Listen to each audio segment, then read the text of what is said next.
Assalamualaikum warahmatullahi wabarakatuh. Perkenalkan, nama saya Amelia Vanessa Putri dari jurusan Tadris Matematika semester 6. Nah, saya berasal dari kelompok 8 Sejarah Peradaban Islam.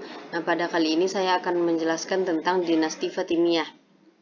Nah, yang pertama yaitu sejarah berdirinya dinasti Fatimiyah. Dinasti Fatimiyah merupakan salah satu dinasti yang pada awalnya sebagian dari daerah provinsial yang berada di bawah naungan kekuasaan dinasti Abbasiyah. Dinasti Abbasiyah mempunyai kekuasaan yang sangat luas sehingga membuat banyak dari ibu kota provinsial tersebut menunjukkan eksistensinya dan ingin melepaskan diri dari wilayah kekuasaan dinasti Abbasiyah serta memimpikan sebuah kerajaan atau dinasti yang mandiri.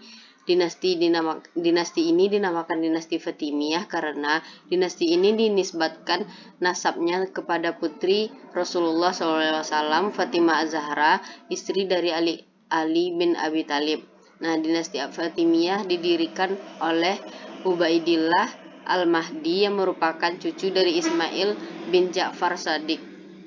Pada awalnya, dinasti Fatimiyah tidak melakukan aktivitasnya secara jelas sampai munculnya sosok Abdullah bin Maimun yang membentuk Syiah Ismailiyah sebagai suatu sistem politik keagamaan. Dengan kejadian tersebut, maka resmilah sebuah dinasti baru yang bernama dinasti Fatimiyah yang dipimpin oleh Ubaidillah Al-Mahdi. Nah, selanjutnya yaitu yang kedua, sistem pemerintahan dan paham keagamaan dinasti Fatimiyah. Yang pertama, sistem pemerintahan. Khalifah-khalifah dinasti Fatimiyah secara keseluruhan ada 14 orang.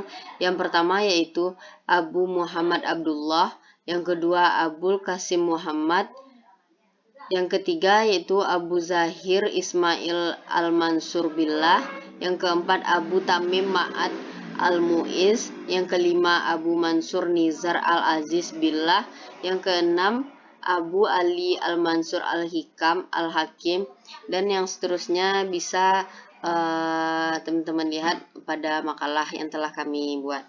Nah, berdirinya dinasti ini bermula menjelang abad ke-10 ketika kekuasaan Bani Abbasiyah di Baghdad mulai melemah dan wilayah kekuasaannya yang sangat luas tidak terkoordinir lagi. Kondisi seperti inilah yang telah membuka peluang bagi munculnya dinasti kecil di daerah, terutama di daerah yang gubernur dan sultannya memiliki tentara sendiri.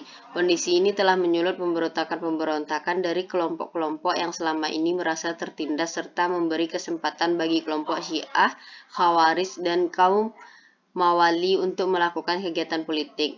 Nah, dinasti Fatimiyah bukan hanya sebuah wilayah gubernuran yang independen, melainkan juga merupakan sebuah rezim revolusioner yang mengklaim otoritas universal. Mereka mendeklarasikan adanya konsep imamah, yakni para pemimpin dari keturunan Ali, yang mengharuskan sebuah redefinisi mengenai pergantian sejarah imam atau mengenai siklus etikologi sejarah. Nah, keberhasilan pemerintahan Fatimiyah ini ditandai dengan pindahnya pusat pemerintahan ke Kairo. Hampir seluruh daerah Afrika Utara bagian barat dapat dikuasai Fatimiyah, terutama setelah menaklukkan wilayah Maghrib yang dipimpin oleh Jauhar Asyikili dan menaklukkan dinasti terakhir di Hal-Iqsidiyah.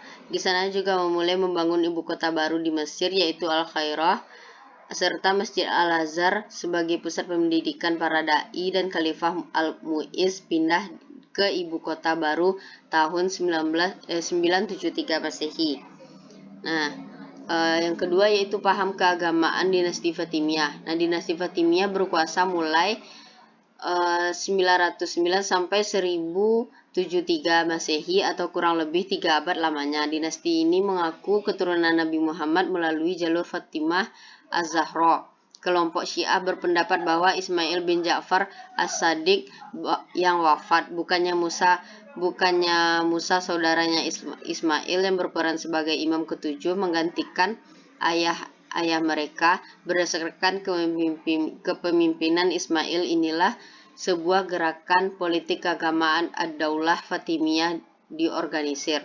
Gerakan ini berhasil merealisir pertama kali pembentukan pemerintahan Syi'i yang eksklusif. Nah, sedangkan kebanyakan kaum Sunni yang mengatakan bahwa dinasti Fatimiyah keturunan dari Ubaidillah Al-Mahdi disebut dinasti Ubaidiyun, Khalifah satu dinasti Fatimiyah yang berasal dari Yahudi.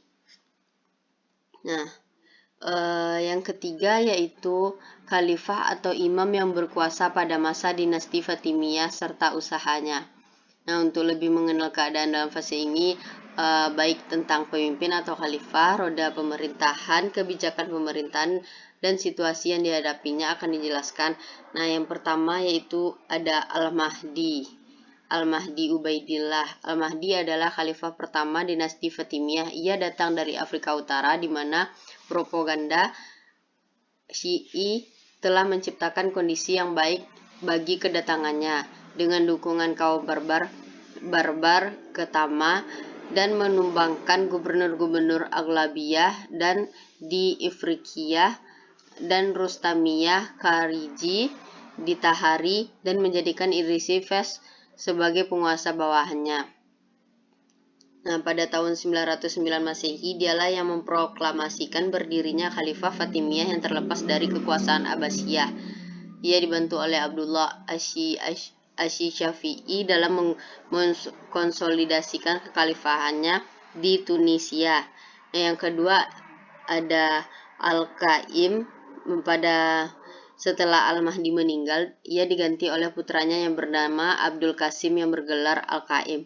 Ia meneruskan kebijakan yang diambil ayahnya dengan mengirimkan armadanya dan mampu menghancurkan pesisir selatan Prancis, Genoa, sepanjang pesisir Calabria tahun 934 Masehi. Akan tetapi ia tidak berhasil dalam memadamkan pemberontakan oleh Abu Yazid yang berlangsung selama 7 tahun. Nah, yang ketiga ada Al-Mansur. Perjuangan yang dilakukan oleh ayahnya telah mencapai keberhasilan yang gemilang. Di bawah kekuasaannya, ia seorang pemuda yang cerdik dan energik, sehingga ia berhasil menghentikan pemberontakan Abu Yazid yang terjadi di masa pemerintahan ayahnya. Nah, yang keempat ada Al-Mu'izz. Keberhasilan yang telah dicapai Al-Mansur dilanjutkan oleh putranya yang bernama Abu Tamim Ma'ad dengan gelar Al-Mu'izz. Ia telah membuat pencerahan pada dinasti Fatimiyah dengan melaksanakan kebijaksanaan besar. Nah, yang kelima yaitu ada Al-Aziz putra Al-Mu'izz dengan sifat pemberani, bijaksana, penyayang, ramah, dan damai membuatnya berhasil mengadakan ekspansi wilayah secara besar-besaran. Nah, yang keenam yaitu ada Al-Hakim. Al-Hakim adalah seorang penguasa yang sangat kejam. Ia membunuh sejumlah tokoh kerajaan tanpa alasan. Ini disebabkan karena usianya masih muda, 11 tahun, ketika menjadi penguasa menggantikan ayahnya pada tahun 996 Masehi, sehingga dengan mudah gubernurnya yang tak bernormal yang bernama Barjawan dapat menguasai dengan penuh. Nah, itu yang keempat ada perkembangan peradaban Islam dan perkembangan intelektual pada masa dinasti Fatimiyah. Nah, sumbangan dinasti Fatimiyah terhadap peradaban Islam sangat besar sekali, baik dalam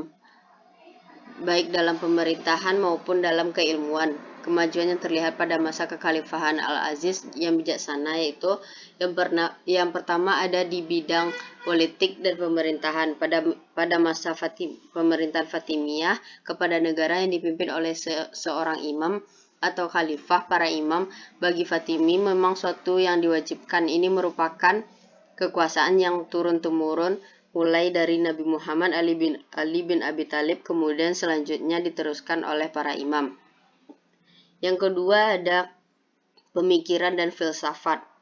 Dalam menyebarkan tentang kesyai'an ini, dinasti Fatimiyah banyak menggunakan filsafat Yunani yang mereka kembangkan dari pendapat-pendapat Plato, Aristoteles, dan ahli-ahli filsafat lainnya. Nah, yang ketiga yaitu pendidikan dan iptek.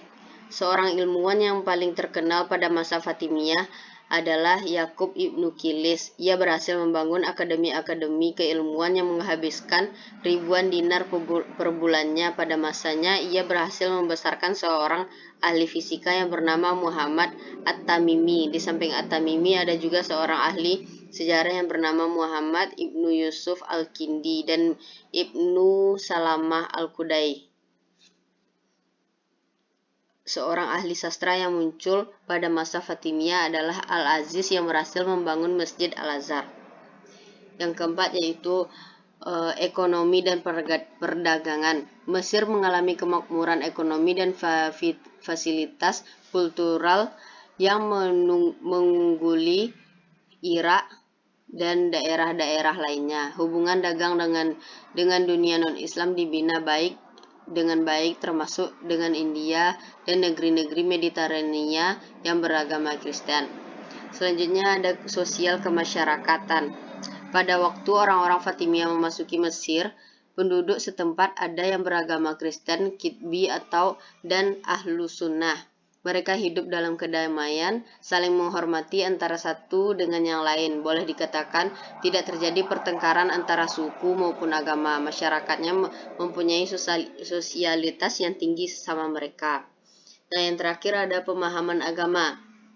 Sesuai dengan asal-usul dinasti Fatimiyah, ini adalah sebuah gerakan yang berasal dari sekte Syiah Ismailiyah.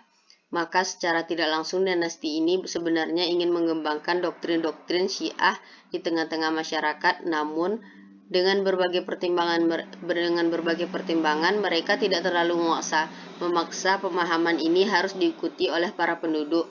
Mereka bebas beragama sesuai dengan apa yang mereka yakini. Hal ini dilakukan supaya mereka selalu mendapat dukungan dari rakyat demi berdirinya dinasti Fatimiyah di negeri para nabi ini.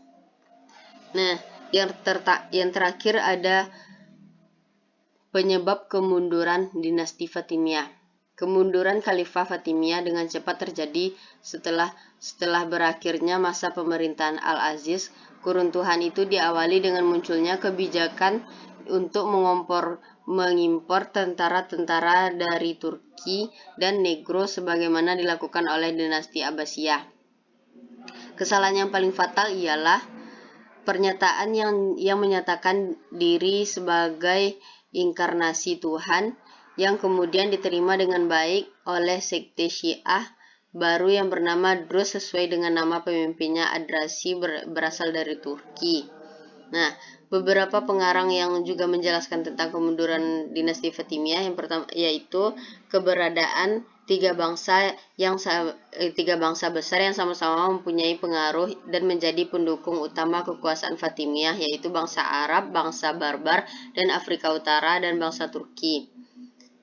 Faktor eksternal juga ikut mempercepat kehancuran dinasti Fatimiyah serta rombongan bangsa Normandia, Banu Saljuk dari Turki, dan Banu Hilal dan Banu Sulaim dari Najd yang menguasai sedikit demi sedikit terhadap wilayah kekuasaan Fatimiyah. Nah, mungkin untuk lebih jelasnya bisa teman-teman baca pada makalah yang telah kami berikan.